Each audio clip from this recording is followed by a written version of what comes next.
तो श्रीमद् भागवतम के तीसरे स्कंद के 7वें अध्याय के पुनरावलोकन को देख रहे हैं और आज दूसरा दिन है इसके ऊपर।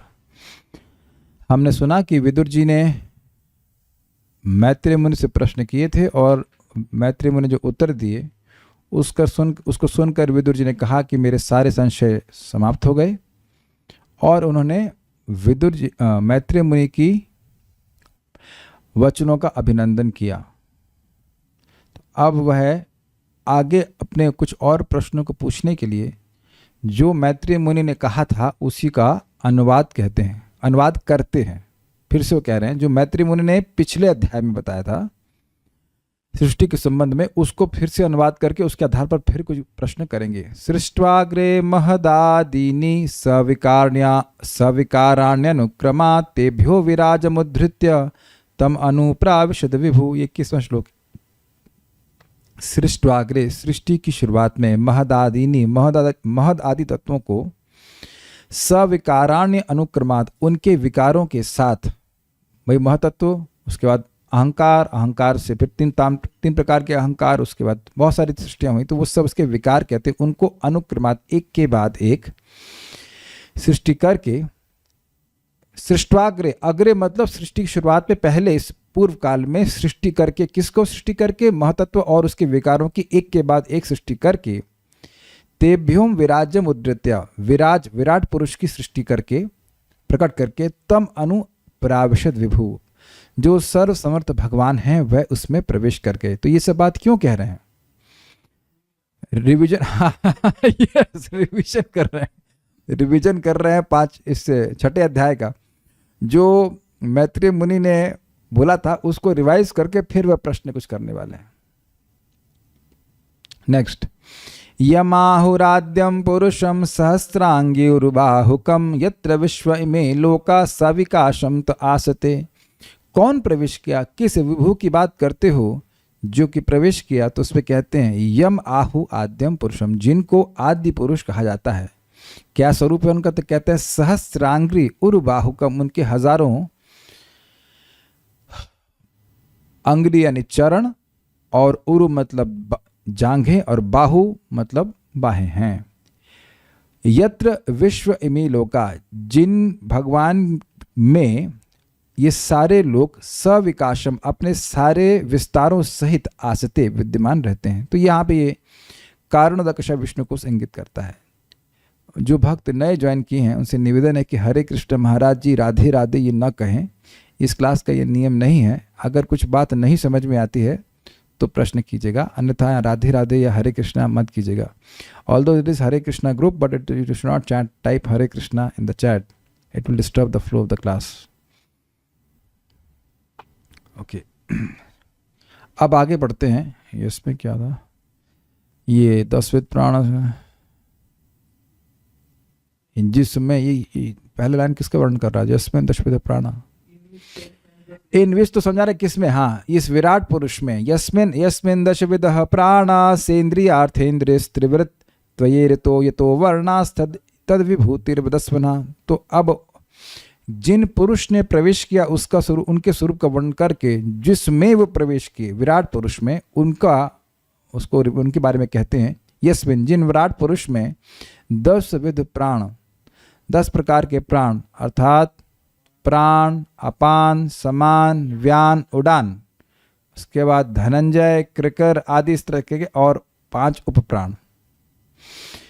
सेन्द्रियार्थेन्द्रिय, इंद्रियों और उनके इंद्रियों के अर्थ यानी कि तन्मात्रा और उनके नियामक देवताओं के साथ, और त्रिवृत अर्थात सह, ओज और बल, इन शक्तियों के साथ युक्त था वो।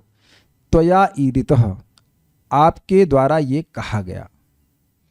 यतो वर्णास, जिस विराट पुरुष से ये सारे वर्ण आए हैं, तो तद विभूतिर्वदस्य नः, अब वह प्रश्न करना शुरू किया, उनकी विभूतियों का वर्णन करें।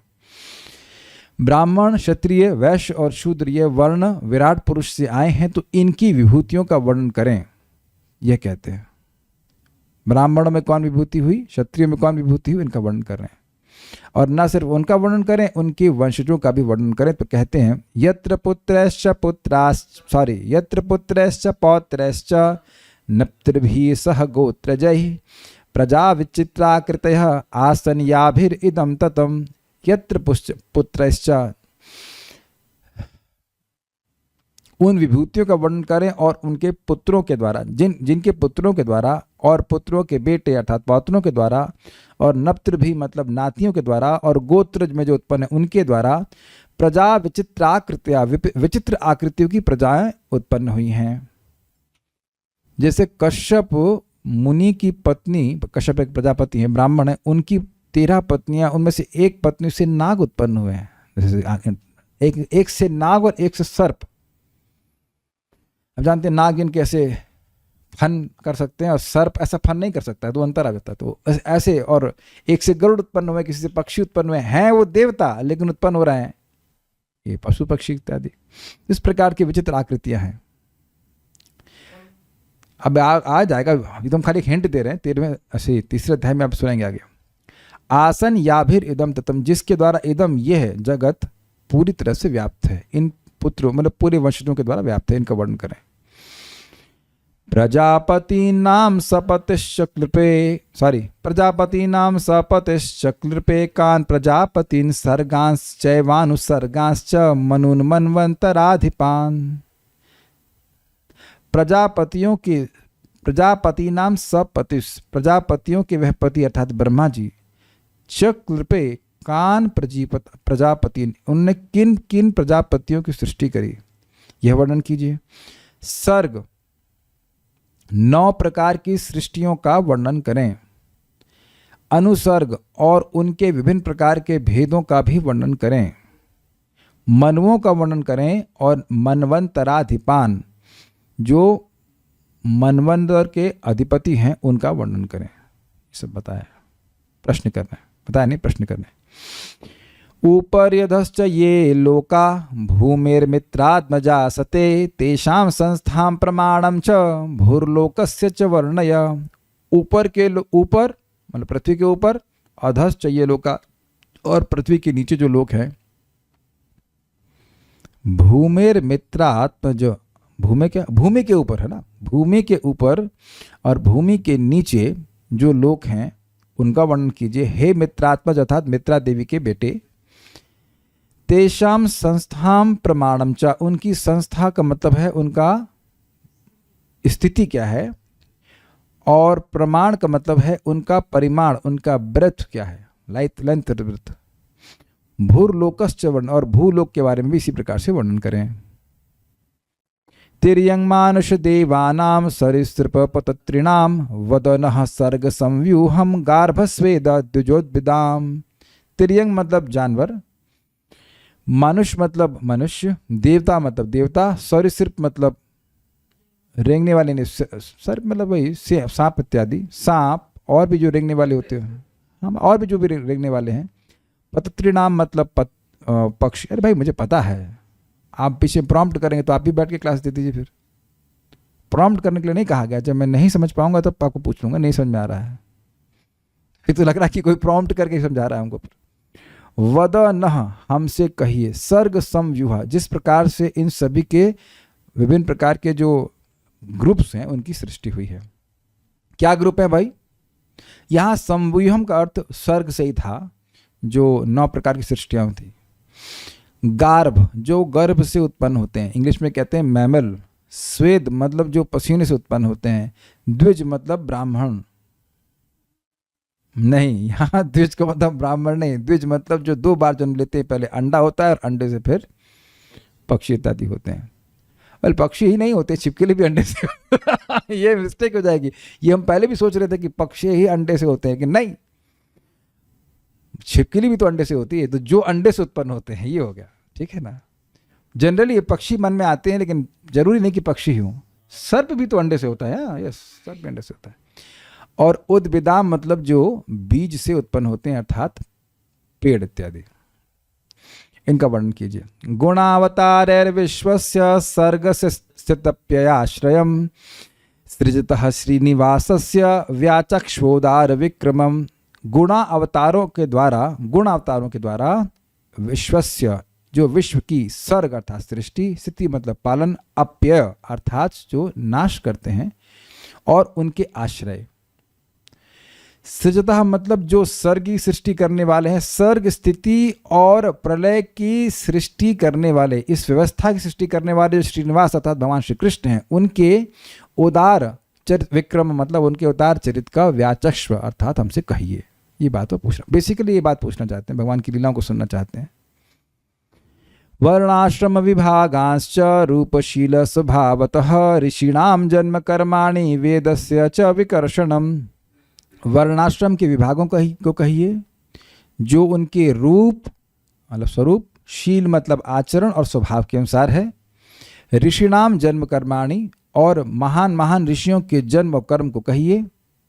वेदश्च विकर्षणम, और वेद के जो विभाजन हुआ उसको भी आप हमको बताइए। यज्ञस्य च वितानानि योगस्य च पथः प्रभो नैष्कर्म्यस्य च सांख्यस्य तंत्रम वा भगवत स्मृतम। यज्ञस्य च वितानानि, यज्ञ के जो विस्तार हैं उसको कहिए।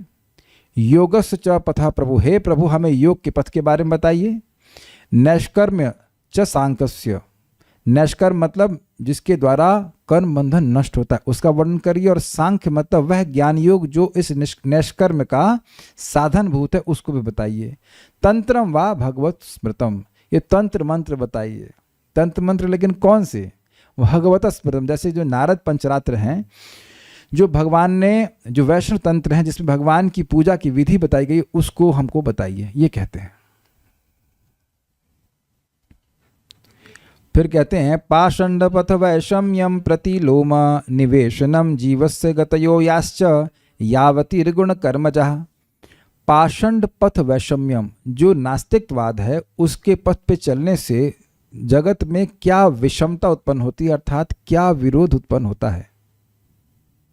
जैसे पता नहीं, आज एक भक्त नहीं, ऐसे कोई कहीं सुन लिया कि मेडिटेशन क्या है, तो मान लीजिए आप क्रिकेट देख रहे हैं, मेडिटेशन का मतलब ये नहीं आपको धार्मिक होना, कोई जरूरत नहीं है। अगर आप क्रिकेट देख रहे हैं और उस समय आपका मन अगर क्रिकेट में लग गया तो वही मेडिटेशन है। अरे भाई वाह, ये तो बड़ा अच्छा है। ऐसे तो सब लोग अपने भोग में पड़े हुए हैं तो वो सब मेडिटेटिंग कर रहे थे, ध्यानी बन गए। और अद्भुत बात है कि इसको लोग स्वीकार भी कर रहे हैं। तो अब आप ये बताइए, समझिए इस बात को छोटे से एग्जाम्पल से, कि अगर कोई इस बात को स्वीकार कर लेगा तो अगर 2-4 हज़ार लोग भी इस तरह से क्रिकेट में मेडिटेशन करने लग गए तो कुछ विषमता आ जाएगी कि नहीं आ जाएगी? मुझे अब इस क्रिकेट की बात आ रही तो हंसी आती है। मैं शेव कराने गया तो जो नाई था उस सामने क्रिकेट, कुछ आजकल चल रहा हो जो भी है, तो क्रिकेट उसने लगा दिया और बीच में उधर देखिए बाल हमारी हजामत बनाया। हमने कहा ओए, हमने कहा उधर उसने बैट चलाया और तूने अगर उस तरह चला दिया ऐसे तो मेरी तो गर्दन जाएगी। तो बंद कर इसको। बाकी नाई भी कहने लगे हाँ भाई बंद करो, भाई बंद करो, तू खतरनाक काम कर रहे हो। है ना, कोई आदमी आपके यहाँ ब्लेड चला रहा है और उधर उसने अरे तेरी बॉल खत्म। मैं उसको थोड़ा विनोद में डांटा, हंसने लगा। हमने कहा भाई ये काम आप बाद में कीजिए, आप रिकॉर्डिंग देख लेना उसकी। वैसे तो नाई को भी रिकॉर्डिंग पसंद नहीं है, लाइव देखना चाह रहा था। हमने कहा लेकिन ना, ये नहीं चलेगा, आप दूसरे पे चलाओ, हमारे गर्दन मच रहा, अभी जीना है हमको। तो हम खाली बात कर रहे थे कि ये पाषंड पथ वैषम्यम, जो लोग पाषंड धर्म का पालन करते हैं, भगवान की विरुद्ध कोई धर्म है उसका पालन करेंगे तो उससे विषमता आएगी ही। मजहब नहीं सिखाता आपस में वैर रखना, आगे क्या लाइन है? और उसके बाद वाली फिर हिंदी आ गए। तो फिर देही चेतना में आ गए। लेकिन वास्तविक रूप से धर्म झगड़ा करना नहीं सिखाता है। वास्तविक रूप से धर्म का पालन कोई करेगा तो व्यक्ति शांत सुख का अनुभव करेगा। एनीवेज, तो पाषंड पथ वैषम्यम, जो पाषंड का पथ है उससे व्यक्ति इस जगत में विपरीत भाव प्रस्तुत करते हैं। अच्छा, ये बताइए कि क्या क्या होता है, अर्थात उस पे नहीं चलने की शिक्षा देंगे। ऐसा करोगे तो यह गड़बड़ हो जाएगा, ऐसा करोगे तो यह गड़बड़ हो जाएगा। तो ऐसा लोग करते हैं और इसकी वजह से गलती होती है। ये सब भी आप बताइए ताकि हम लोग समझ सकें कि क्या पाषंड पथ है। जैसे मैं अगर आप लोगों को कहूँ कि क्रिकेट देखना है मेडिटेशन है, तो आप कोई स्वीकार नहीं करने वाले क्योंकि आप भागवत सुन चुके। मैं कहूँगा भी नहीं, लेकिन एक बात बता रहा हूँ आपको। लेकिन ऐसे लोगों को जो भागवत नहीं सुनते हैं उनको इस प्रकार के गुरु घुमा देते हैं। प्रतिलोम, या फिर जैसे कोई कहे कि आपको गुरु की जरूरत ही नहीं है। अच्छा, तो ये पाषंड पथ है, इससे जगत में विषमता उत्पन्न होती है। डिटेल तुम लोग जब वहाँ पे बात आएगी तुम सुनेंगे। प्रतिलोम निवेशनम, ये ब्राह्मण लड़की और नीचे मतलब क्षत्रिय वैश्य शूद्र अगर किसी पुरुष से संतान उत्पन्न करती है तो क्या होता है, तो उस सब के बारे में बताइए। जीवस्य गतयो याश्च, और जीवों की जो गति अर्थात डेस्टिनेशन होते हैं, यावतीर गुण कर्मजा, जो गुण और कर्मों के द्वारा उत्पन्न होते हैं। जैसे यहाँ भागवत सुन रहे हैं तो एक भागवती गति मिलती है। भगवान को अपने मन में कोई ज़बरदस्ती भी, भगवान के रूप को ज़बरदस्ती भी मनोमयी रूप से एक बार भी अपने जीवन में ले आता है तो भगवान कहते हैं भागवत में सुखदेव गोस्वामी कहते हैं उसे भागवती गति मिलती है। जो प्रसाद खा रहा है उसको अलग गति मिलती है, और जो जलेबी छनवा रहा है बाहर बिना भगवान को अर्पण किए उसको अलग गति है। तो गुण और कर्मों के अनुसार व्यक्ति की अलग अलग गति अर्थात डेस्टिनेशन है, तो उसको भी आप हमसे कहिए। बहुत जरूरी है क्योंकि व्यक्ति बड़ी इररिस्पॉन्सिबली जगत में कार्य कर रहा है, यह सोचते हुए कि आगे कुछ भी नहीं होगा। छोटे छोटे कर्मों का बहुत बड़ा बड़ा प्रभाव पड़ जाता है, तो उसके बारे में सुनना चाहिए। फिर कहते हैं धर्मार्थ काम मोक्षाणाम निमित्तान्य विरोधतः वार्ताया दंड नीतिश्च श्रुतश्च च विधिम पृथक। धर्म अर्थ काम और मोक्ष के जो निमित्त अर्थात साधन हैं, कैसे साधन? अविरोधता, जिनका आपस में कोई विरोध न हो, उनको कहिए। वार्तया, और जीविका कैसे सबकी चलेगी यह बताइए। ये तो बहुत बड़ा प्रश्न है भाई, ये तो सभी प्रश्न करते हैं। कोई प्रचारक हो तो कोई ना कोई व्यक्ति जरूर प्रश्न करता है, प्रभु जी क्या करना चाहिए, बिजनेस करना चाहिए कि जॉब करना चाहिए? तो ये भी पूछ रहे हैं कि कैसे लोगों की जीविकोपार्जन होना चाहिए। दंड नीति अर्थात अर्थशास्त्र के बारे में बताइए। श्रुतस्य च विधिम पृथक, और वेदों में जो विधि बताई गई हैं उसका वर्णन करिए। अलग अलग जो बताई गई हैं बातें वो बताइए। श्राद्धस्य च विधिम ब्रह्मन् पितॄणां सर्गमेव च गृह नक्षत्र ताराणां कालावयव संस्थितिम। श्राद्ध, हे ब्राह्मण, हे अर्थात हे ब्राह्मण देव, श्राद्ध की विधि बताइए पितरों के लिए, और सरगम, पितरों की सृष्टि कैसे होती यह बताइए। ये कलयुग में इस तरह से हल्ला करने वाले बहुत हो जाते हैं कि कोई मर गया तो पता नहीं कहाँ होगा, आप यहाँ से कुछ दे रहे हो तो उसे मिलेगा कि नहीं मिलेगा, इत्यादि इत्यादि, ऐसे करके बहुत सारी लोग बातें कहते हैं। तो उसकी विधि बताई कि जिस प्रकार से ठीक प्रकार से उनको श्राद्ध का भेंट मिल जाए। ग्रह नक्षत्र ताराणाम, ग्रह नक्षत्रों और तारों की काल अवयव संस्थिति, काल के अवधियों के अनुसार क्या सम्यक स्थिति होती है, कौन सा समय होता है। जैसे भी मैंने एक आउट ऑफ सम पर्पस हमने एक पंचांग यहाँ पे खरीद लिया, वो आषाढ़ जानने के लिए फॉर सम रीजंस। सो अब इसमें लिखा हुआ है कि 21 तारीख में जब सूर्य कितने बजे उदित होगा, ये लिखा हुआ है। कितना अमेजिंग है ना। 6:13। आज क्या तारीख है? 19 है। तो 21 तारीख को कितने बजे एग्जैक्ट सूर्य उदित होगा ये गणना कर लेते हैं। एस्ट्रोलॉजी बोलेंगे, एस्ट्रोनॉमी, आई थिंक एस्ट्रोनॉमी कहा जाएगा। तो ये सब बड़ा विज्ञान है। कैसे मालूम चलेगा सूर्य कल कैसे उदित होता है? तो ये सब व्यवस्था है, तो ये सब होता है इसके अनुसार। तो काल की अवधि के अनुसार तारा, ग्रह, नक्षत्रों की क्या स्थिति होती है बताइए। ये सब आप 3 स्कंद में ही सुनेंगे, काल का वर्णन सुनेंगे। अच्छा, दानस्य तपसो वापि यच्चेष्टा पूर्तयो फलम प्रवासस्थस्य यो धर्मो यश्च पुंस उतापदी। दान के बारे में बताइए, तपस्या के बारे में बताइए, और यश्च इष्टा पूर्तयो फलम, जो इष्ट पूर्ति के लिए कर्म किए जाते हैं, यज्ञ आदि किए जाते हैं, अग्निहोत्र आदि, उनके फल के बारे में बताइए। नहीं, दान के फल, तपस्या के फल और इष्ट पूर्ति के लिए जो कर्म किए जाते हैं उनके फल के बारे में बताइए। प्रवासस्थस्य यह धर्म, जो व्यक्ति अपने घर से दूर रह रहा है, अर्थात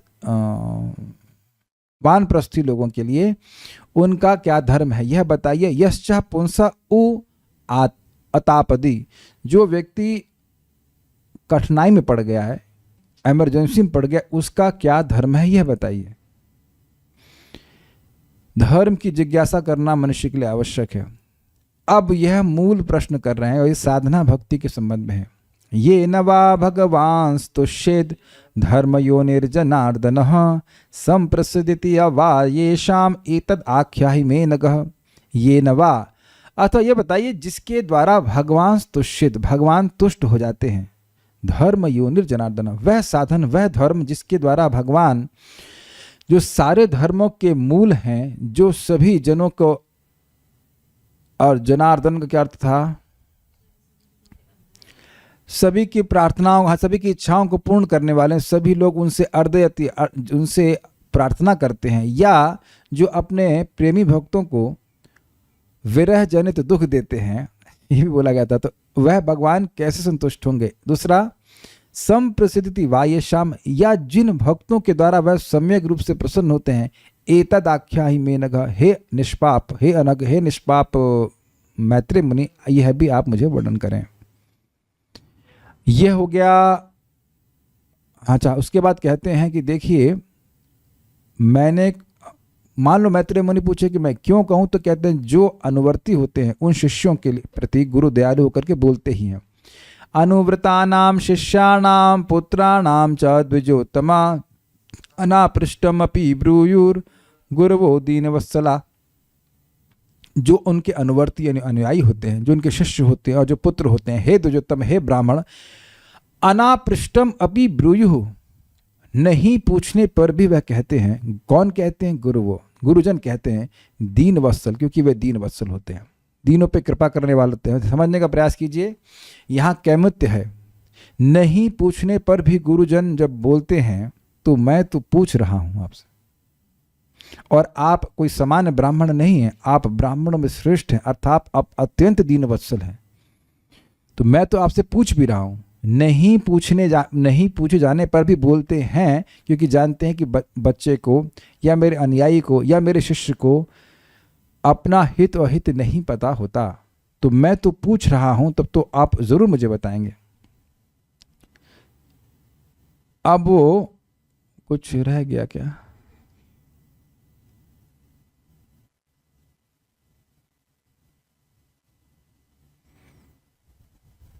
ना, कुछ मैं बोलना चाह रहा था। हाँ, एक बात छूट गई थी इसमें। अनापृष्टम का ये भी आशय था कि अगर मैंने कुछ नहीं पूछा है तो वह भी आप बताइए। कुछ छूट गया हो जो महत्वपूर्ण हो तो वह भी आप बताइए, क्योंकि मैं सब चीज पूछने में समर्थ नहीं हूं। Okay, next. अब ये साध्य भक्ति के बारे में पूछते हैं। तत्वानाम भगवंस्तेषां कतिधा प्रतिसंक्रमः तत्रेमं क उपासीरन क उस्वद अनुशेरते।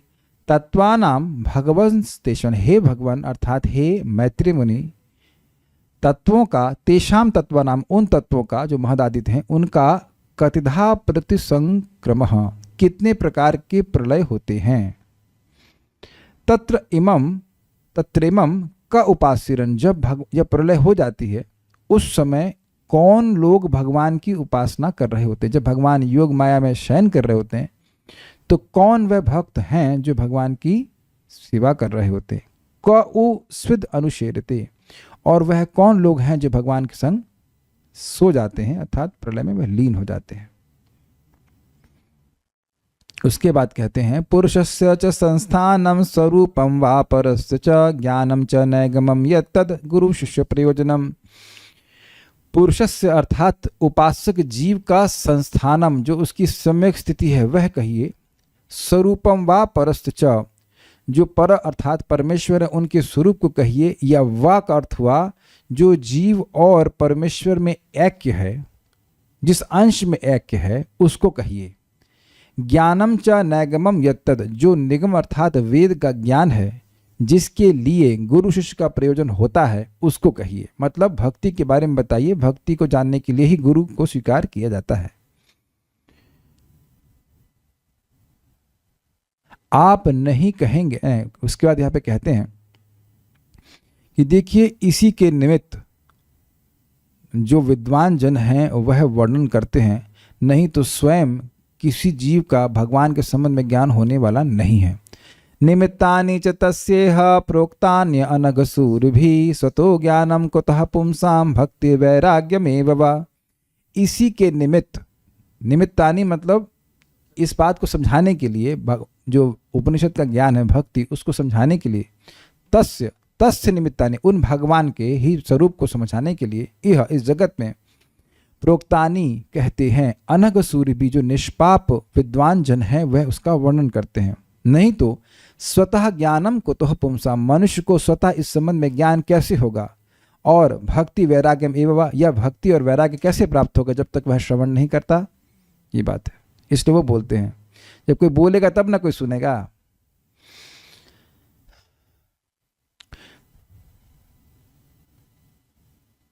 सुनाई पड़ रहा है ना? समझ में आ गया? जब मैं बोलूंगा ही नहीं तो आप सुनेंगे कैसे? केवल कान होने से काम नहीं चलेगा ना, सुनने के लिए कोई जरूरी है बोले, इसलिए भक्तजन बोलते हैं। ठीक है। एतान में पृच्छतः प्रश्नान हरे कर्म विविस्या ब्रूहि में यज्ञस्य मित्रत्वाद अजया नष्ट चक्षुषः।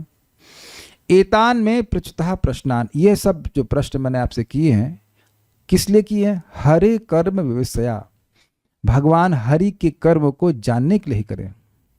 ब्रूहि में, मुझसे कहिए। आप कैसे हैं? तो कहते अज्ञस्य, मैं अज्ञ हूं, मुझसे कहिए। मैं आपको टेस्ट करने के लिए नहीं प्रश्न कर रहा हूं। Stump the Swami question Swami ji के विकेट उड़ाने के लिए प्रश्न नहीं करो, देखिए कितना आता है, ऐसा नहीं। और आप मुझे क्यों कहेंगे? मित्रत्वात्, अपने सभी जीवों के प्रति मित्रता के गुण के कारण आप मुझ अज्ञ को ये सब बात कहिए। अजया नष्ट चक्षुषा, क्योंकि अजा अर्थात माया के द्वारा नष्ट चक्षुष, मेरे ज्ञान रूपी नेत्र समाप्त हैं। सर्ववेदाश्च, अब कहेंगे भाई इसके बाद आपको भी उससे बड़ा लाभ मिलेगा। मान लो कहें कि अरे कुछ तपस्या बताता हूं, कुछ यज्ञ कर लो, तो कहते हैं ना, सर्ववेदाश्च यज्ञाश्च तपोदानानि चानघ जीवा भय प्रदानस्य न कुर्विन न कुर्वीरन कलामपि। सभी वेद, सर्वे वेद, एक्चुअली हमने वहां व्याख्या नहीं करते, सभी, सर्वे शब्द का संबंध ऐसे करिएगा, सर्ववेद, सर्वयज्ञ, सर्वदान, सर्वतप। समझा? सारे वेद, सारे यज्ञ, सारे तपस्या, सारे दान भी हे अनग, हे निष्पाप, आप अनग सूरी हो, हे निष्पाप मैत्रेय मुनि, जीव को अभय प्रदान करने में न कलाम अपि कुर्वीनन, जितना भगवान की बात सुनने से जीव को अभय मिलता है उतना ये सारे साधन करने से नहीं मिलता। इसीलिए जीव वीडियो ऑफ करके चाय पीने चला जाता है ना? हम सब देख रहे हैं कौन कौन बच्चे क्या क्या कर रहे हैं। अगर आपके लिए कथा से अधिक कुछ और महत्वपूर्ण है तभी ना वीडियो ऑफ करेंगे। मैं भी वीडियो ऑफ करके चला जाता ना, घूमने निकल जाऊं, उसके वहीं से बोलता रहूं ब्लूटूथ लगा करके। टीचर के लिए महत्वपूर्ण है तो ना स्टूडेंट के लिए महत्वपूर्ण है। स्टूडेंट तो सब ब्रह्म ज्ञानी है ना? और वैसे भी प्रभु जी आप बहुत ज्यादा बोलते हैं, 1 घंटे क्लास को खींच करके रबड़ बैंड की तरह 5 घंटे कर देते हैं ना? एक ही श्लोक बचाना, बहुत से लोग तो घूम के आएंगे उससे पहले क्लास समाप्त भी हो जाएगी या कुछ लोग ज्वाइन करेंगे, प्रभु जी आज क्लास नहीं है, 7:45 हो गया कुछ लोग ऐसे भी, आज मुझे क्लास नहीं है क्या, 7:45 है, एक ही श्लोक बाकी है ना इसके बाद 42 थे ना श्लोक। कुछ लोग ऐसे भी होंगे 7:45 पे आएंगे, प्रभु जी क्लास नहीं हुई क्या तो ये भी है। कोई बात नहीं, इतना तो हम अपने को सांत्वना दे देते हैं कि भाई हम अपने प्यूरिफिकेशन के लिए कर रहे हैं। अब इससे कोई और प्यूरिफाई हो जाए तो बहुत अच्छी बात है। लेट्स लास्ट श्लोक। श्री शुक उवाच स इत्थमा पृष्ठ पुराण कल्पः कुरु प्रधानेन मुनि प्रधान प्रवृद्ध हर्षो भगवत कथायाम संचोदितस्तम प्रहसन्निवाह। जो भक्त यहाँ सामने बैठे हैं तो वे सत्यापित करेंगे कि मैं वर्ड मीनिंग नहीं देख रहा हूँ, वर्ड मीनिंग देख करके नहीं बोल रहा हूँ। झूठ तो नहीं बोलना, कल्याणपुर माइक दिलवाऊं, झूठ तो नहीं बोलना ना, ठीक है। महावीर पर झूठ तो नहीं बोला ना, ठीक है। तो मैं ये कैसे कह पा रहा हूँ? संस्कृत पढ़ा हूँ क्या? नहीं। अगर मैं कहें कि संस्कृत की कौन सी डिग्री ली है तो कहेंगे 8वीं की डिग्री 8वीं तक संस्कृत पढ़े थे। तो बात यह है कि तैयारी करते समय हम बुद्धि लगाते हैं इसमें, तो वो शब्द फिर याद रहते हैं। अगर कोई यहाँ सोचे कि वीडियो ऑफ करके घूम, वीडियो ऑफ से मतलब नहीं है, आप वीडियो ऑफ भी रखो चलो, लेकिन आप सामने बैठ के सुन रहे हैं तब तो बात या कुछ याद रहेगी। और घूम घूम के करेंगे तो फिर जैसी जितनी चीनी डालेंगे उतनी मीठी चाशनी विचार कर लीजिएगा। श्री शुकवाच, सुखदेव गोस्वामी ने कहा स मतलब वह मैत्रेय मुनि, इत्थम इस प्रकार से आपृष्ट पूछा जाने पर, कैसे मैत्रेय मुनि? पुराण कल्प, जो पुराणों के अर्थ को बोलने में समर्थ थे, या वह पुराण जो वेद का अर्थ प्रकाशित करते हैं, दोनों अर्थ हैं। कुरु प्रधानेन, किसने पूछा? तो कह रहे कुरु प्रधान विदुर जी ने पूछा। आप ये देख रहे हो कल्याण प्रभु, संस्कृत क्या हिंदी भी आपकी मातृभाषा नहीं है, लेकिन आप यहाँ वीडियो ऑफ करके नहीं सुनते हैं तो आप शब्दों के अर्थ समझ रहे हैं, जबकि आप भी, it's a fact, is it not? आप भी देखो रेवती, कई बार आप बोल रहे होते तो आप शब्दों को पकड़ लेते हैं, इसका अर्थ ये है, क्योंकि हो क्या रहा है, ये शब्द बार बार आते हैं। कथम मतलब किस प्रकार, इथम इथम मतलब इस प्रकार, तो ये बार बार सुनने से बिल्कुल बच्चे की तरह सीखते हैं। मेरा एक कजिन ब्रदर था, उसका नाम था अर्जुन, अच्छा नाम था, तो उसकी मैंने एक विशिष्ट आदत, आज भी आदत, तो बहुत बड़ा हो गया, उसको कुछ नया शब्द सुनेगा, मान लो सुनेगा कुछ हनी, तो वो बोलना छूटे करा, हनी हनी हनी, ऐसे उसकी आदत थी कि याद करने लगता था उसको इस प्रकार से। तो यही तरीका है भाषा को सीखने का। आप संस्कृत भी पकड़ने लग जाएंगे कि कुरु प्रधान न मतलब कुरु प्रधान के द्वारा, अर्थात तृतीय विभक्ति, आपको कुछ विभक्ति याद करने की जरूरत नहीं पड़ेगी। जो थोड़ा बहुत पढ़े भी हों विभक्ति आदि, लेकिन याद नहीं करना पड़ेगा, सुनते सुनते पकड़ में आ जाएगा। मुनि प्रधान, कौन मुनि प्रधान? मैत्री मुनि, इजी। प्रवृद्ध हर्ष, जिनका हर्ष बहुत बढ़ गया था, बहुत आनंदित हुए थे। भगवत कथायाम संचोदितः, भगवान की कथा में वह प्रेरित, सम्यक रूप से प्रेरित हुए थे इनके द्वारा। विदुर जी कह रहा, तम प्रहसन निवह आह, उनको मानो मुस्कुराते हुए वह कहे, क्या कहे? हरे कृष्णा कृष्णा कृष्णा हरे हरे, हरे राम राम राम हरे हरे। इसको जानने के लिए आप कल आइएगा, उसको हम लोग कल सुनेंगे। श्रीमद् भागवतम की जय, श्रील प्रभुपाद की जय, निताय गौर प्रेमान।